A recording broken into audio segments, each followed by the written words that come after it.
menambah wawasan. Gak mau gua. Hmm. Kenapa, Sir? Aku kan muridnya Sir Dondi, harus diakui di publik. Tolong dibilang dulu. Bang Zuma udah mengakui aku adik dan muridnya. Sekarang Sir Dondi juga harus begitu. Bilang, aku Berisik muridmu. soalnya. Astagfirullahaladzim. Oke deh lanjut. Eh, Assalamualaikum warahmatullahi wabarakatuh buat teman-teman Waalaikumsalam yang warahmatullahi dari wabarakatuh. Kamalan ya. Salam sejahtera kalau ada yang teman Kristen di sini. Kalau tadi saya mendengarkan sekilas materi dari Ustadz Kenama, dari Gus Betik, sepertinya kalau dibuat topik hubungan antara Paulus dengan penjajahan, sepertinya dengan penjajahan Indonesia tuh nggak ada hubungannya ya, sepertinya karena memang jaraknya kan jauh sekali kan antara Paulus dengan penjajah Belanda yang sudah mengikuti kolonialisme.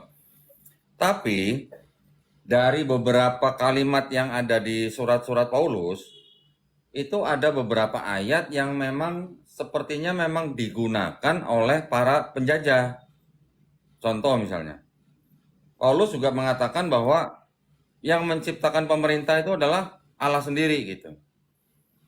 Ya. Terus kemudian di dalam ajarannya juga, di dalam tulisannya juga bahwa orang-orang Yahudi pada waktu itu yang sedang berada di bawah penguasaan Romawi itu juga diharuskan atau diajarkan atau disarankan untuk mengikuti pemerintah yang ada di Palestina pada saat itu. Gitu. Jadi sepertinya kok kalau korelasi langsung sepertinya tidak. Tapi dari ajarannya tulisan-tulisan Paulus itu kok ada yang nyambung dengan apa namanya? Dengan penjajahan di Indonesia pada waktu itu. Setelah itu juga gini, apakah benar kalau tadi kan Ustadz Kanama sudah menyatakan bahwa yang dibilang ajaran kasih lamusumu itu sepertinya bukan perkataan Yesus gitu kan?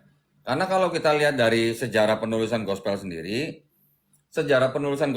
itu kan sebenarnya sudah apa namanya ditulis setelah surat-surat Paulus ditulis gitu.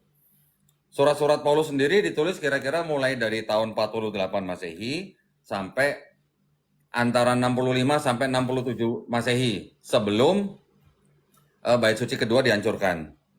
Nah, di antara semua tulisan-tulisan atau surat-surat Paulus tersebut, Paulus nggak pernah nyebut-nyebut Matius, Markus, Lukas, Yohanes, ya kan? Artinya apa? Artinya Paulus juga tidak mengenal ada gospel-gospel itu gitu.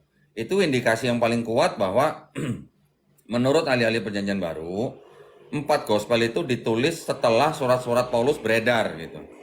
Jadi gospel-gospel itu ditulis besar kemungkinan itu memang terpengaruh oleh tulisan-tulisan Paulus yang sudah beredar gitu. Gitu ya. Itu poin pertama. Nah, kalau kita hubungkan dengan apa namanya?